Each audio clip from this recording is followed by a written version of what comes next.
Disney princess movies used to kind of be the same old thing over and over again. An unimaginably beautiful woman would be in some kind of danger, and usually some strapping young lad would walk into her life and deal with the problem, and they would all live happily ever after. There were a lot of different variations on this story, and sometimes Disney felt that they could stray away from this, but the same formula existed over and over again. Everything changed when Frozen came into existence. Do you remember the year of 2013?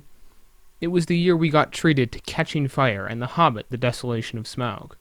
But if you were alive on this pale blue dot in the year of 2013, then you definitely would have at least heard of Frozen. Recently Frozen 2 came out, but before we go into the end, we need to rewind a little bit and look back at the Disney princess movie that forever changed Disney princess movies. This review will feature spoilers from Frozen and Star Wars Episode 9, The Rise of Skywalker. Frozen is a story that mostly revolves around the characters of Anna and Elsa, two young princesses, one of whom has magical powers and one that does not. Elsa shares her magical powers with Anna, and Anna is never envious, but rather in awe of Elsa's abilities. This takes a bit of a turn on them, and Anna is mind-wiped, like the droids in Episode 3. The primary conflict of this story starts very early on with the fact that Anna has no idea that her sister is magical, and Elsa feels that she must keep her powers hidden from Anna after the initial accident. The dramatic irony is really profound here in the fact that we as an audience fully understand the potential repercussions of Anna finding out and/or Elsa telling her sister the truth. This story is ultimately just an animated depiction of the problem of truth. And that gets into the framing of one of my favorite parts in the whole film. Do you want to build a snowman? As much of an earworm as this song can be, the last few bars depict Anna and Elsa back together in the sense that they feel the same way. Both Anna and Elsa are sitting by the door wishing they could see one another. Elsa feels that she cannot see Anna out of fear, and Anna cannot see Elsa out of ignorance of Elsa's abilities. But we, the audience, can see that emotionally they are in the same place, and once again, dramatic irony. I love this. This is a truly beautiful scene, and it perfectly sets up the characters, and while Anna is certainly more the focus of this story, it gives the audience something to anchor to Elsa's character, because, in all honesty, Elsa's character really gets shortchanged in this film. But after the crippling loss of the spirits of our protagonists, we jump to 3 years later, and Elsa is older now and is becoming queen. Once again, the difference in the characters of Elsa and Anna are accented. Elsa is becoming queen, but fears her own ability, where Anna just wants to break the normal and break free, and in a sense, open the door to a new life. Elsa is constantly undergoing this life of concealing and hiding her abilities. That in turn ends up keeping Anna out of the loop. While Elsa lives her life in fear, Anna sings to ducks, and because she's a Disney princess, of course, the ducks just walk on up into her hand because all Disney princesses have this inherent ability to commune with nature better than any other human can. Enter Prince Hans of the Southern Isles, where Disney has to inevitably revert to its usual hunky guy meets cute girl and it's love at first sight. Now, don't get me wrong. Like pretty much of all Frozen songs, Love is an Open Door is a blast. But the emotional and poetic creativity behind it gets retconned when Hans actually becomes the twist villain. Anna has been shut out her whole life by Elsa, and she finally meets someone who connects with her on an emotional level, and in a sense, opens the door to a new life. This is the life that she's wanted to live with Elsa. Now Hans is in that place. And how convenient that the name of the song is, well, Love is an open door. But Hans is of evil intent, which in turn makes this song much more twisted when you watch Frozen the second time and every time after. Up to this point, our main characters are Anna, Elsa, and Hans. Kristoff keeps getting hinted at as we see him and Sven when they are younger, and then once again at the coronation ceremony. We also meet the Duke of Wesselton, who, unlike Hans, we know is a man of evil intention, but instead of doing anything evil, he just dances around and does absolutely nothing else, which, being that we are 30 minutes into this movie, gives all parties involved a general idea of the fact that the conflict of this story will exist between Anna and Elsa, which, not to give anything away, but is kind of the whole point of the film.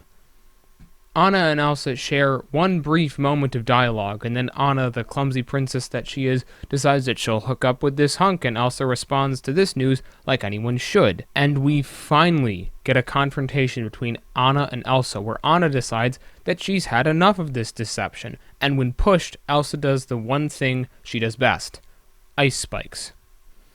And this is where things get confusing. Elsa is not stupid, and she knows that she is unimaginably powerful, and yet we have the theme of 2013, Let It Go, which is a fun song and all, but it doesn't really vibe with Elsa's character. Elsa is an introvert and is hiding her ability. This song has two paths, and the film wants the audience to walk down one, but I can't help but see the other as well. The first path would be that Elsa has hidden these abilities for pretty much all of her life, and this song depicts her freedom and her desire to finally be herself, which is a good topic. Self-expression is a good thing, and yet we have the other path. Elsa knows that when she gets emotionally distraught, that her magical powers become out of control very quickly.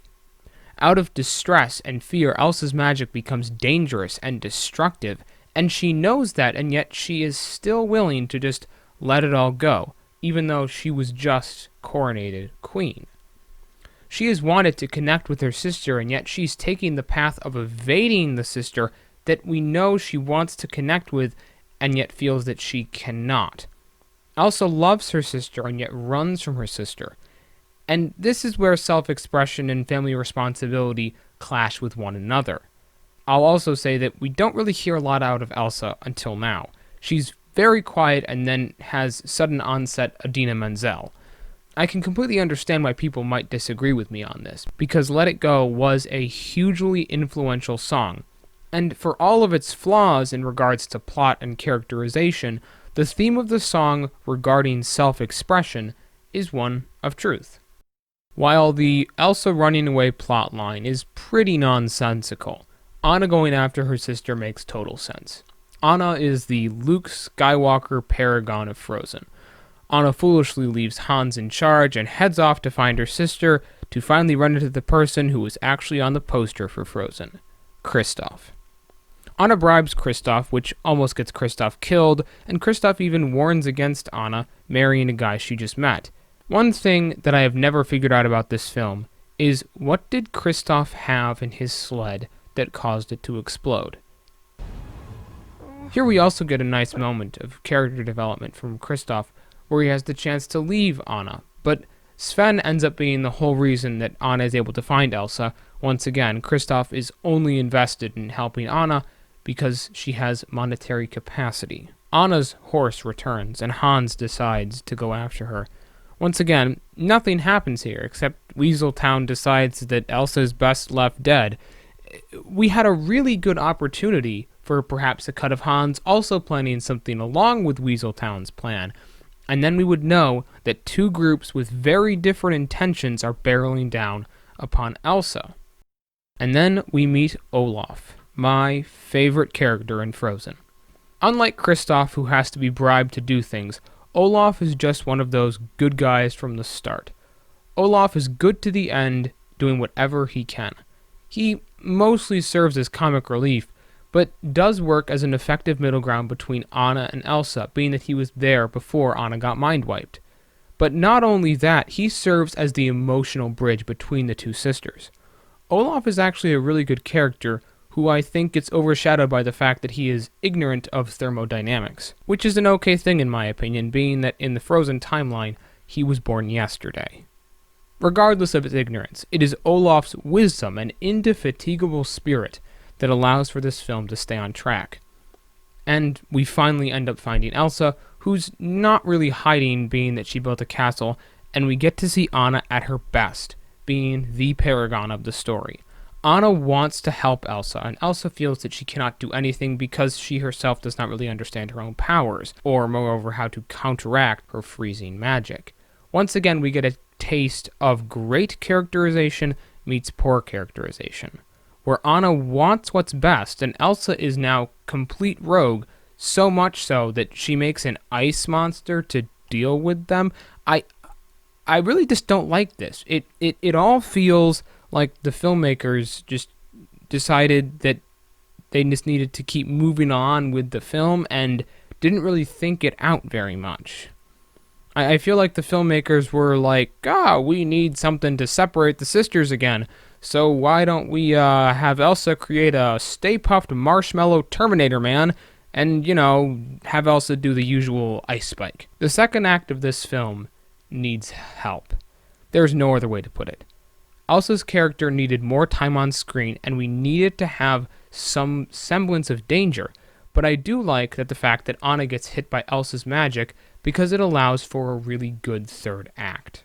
I would have had something like Weasel Town's thugs arrive, and in the heat of battle, Elsa ice spikes some people and it happens to hit Anna, and that way once again, Elsa would have nearly killed her sister again in an attempt to save her, creating a sense of dualism for the first time she hurt Anna. But instead, we go to the love experts, and while Fixer Upper is a fun song, it's not really necessary. Anna is hurt and there's a real problem at hand, and instead we have Rox talking about true love, and it's not until the end of the song that the film realizes that it should get back on the plot train. Hans and the gang find Elsa, and Elsa doesn't put up much of a fight. She can do a lot. Why doesn't she make just another ice monster or an army of Olafs or just do a full 360 ice spike blast on those two punks?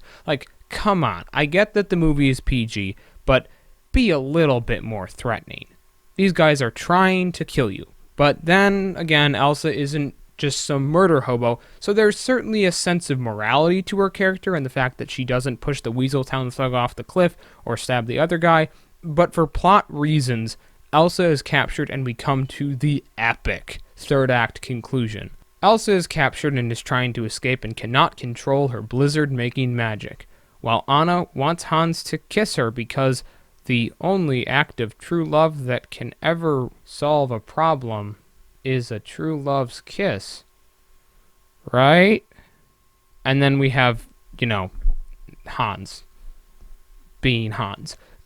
First of all, Prince Hans knew that he would have to marry into the family, but he did not know that Elsa had magical powers, and his entire plan was contingent on killing Elsa, but he didn't know that Elsa had those magical powers. Anna didn't even know. So somehow, Hans knew that when he came to Arendelle, that Elsa had magical powers and that would kill Anna, but before Anna could die, she would give up the whole estate to Hans because Elsa would just up and walk away from all of it, and then by killing Elsa, the winter would just stop. This plan is about as contrived as Palpatine's plan in Episode 9. It makes absolutely no sense. Now, I fully understand that Hans was formulating this plan on the fly, but it still does not in any way justify him keeping Elsa alive when he had the chance to kill her. He could have killed Elsa in her castle and told Anna whatever he wanted. We don't exactly know for sure what would happen if Elsa died, but I can imagine that winter would not just end. And this is the biggest thing that bothers me about this otherwise really good movie. The whole conflict is not meant to be between Anna and some twist villain. Nothing that Hans does leads up to him or foreshadows him to be a good guy or bad guy. He is a protagonist supporting Anna to all of a sudden this super mega Palpatine level villain trying to take over a kingdom. There's no characterized lead up to this transition to become a villain, which contextualizes all people that help Anna as being someone who's trying to take advantage of Anna, which makes no sense being that the other three people helping Anna are Kristoff, Sven, and Olaf, which in turn just hurts their characterization. This whole twist villain shift is like a really bad key change when you're singing in one key and then you get bored, so you decide to go into another key because you need the 18th chorus to sound special. Take a look at yourself. But beyond all that, we come to the conclusion of this film, where Sven convinces Kristoff once again to go after Anna. Olaf helps Anna, and Anna's act of true love stops Hans from killing Elsa, and in turn saves Arendelle. And this is where the disastrous decision of making Hans a villain and having Elsa be a hermit are effectively retroacted. And this goes back to the point that I made at the beginning of the video. This story is ultimately about the love of two sisters, and in many ways, that can be a much more meaningful theme to the audience of Frozen than the love of some random prince and a damsel in distress. I would argue that that is why Frozen did so well. The theme of this story was focused on the topic of love, and how love in regards to one's family can be just as, if not more powerful and meaningful than the love of some other person. And even though this was a kids' movie, the theme is very applicable regardless of age. The love of your family is very important. With our families, we can learn to love so that when we are older, we can grow up and find our own true loves for ourselves. Ideally, after we've known them for more than one day.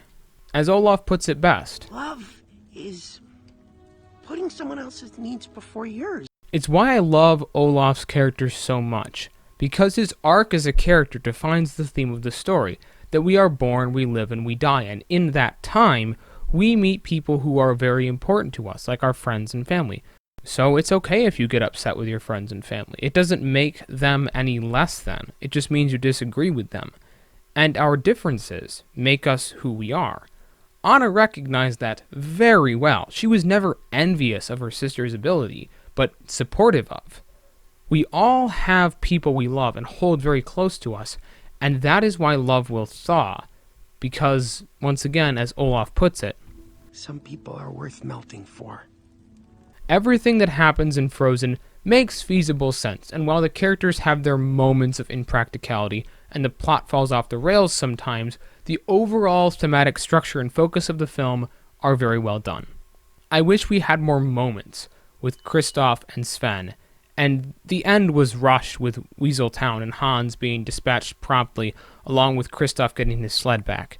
But the ending does give a strong cadence for our protagonist, which is a really good thing for the end of a very nice film. The ending of this film leads in very nicely to the beginning of Frozen 2, and it builds off of this very well. And not to mention that the music, as earworm-like as it can be, is fun, solid, and enjoyable music that complements the story and the themes of the story. But we will save a musical analysis for another day. And for all that, I am going to rate Frozen as a cube. Thank you so much for watching. If you enjoyed the video, please like and subscribe, and activate your notifications so you can say first in the comments section.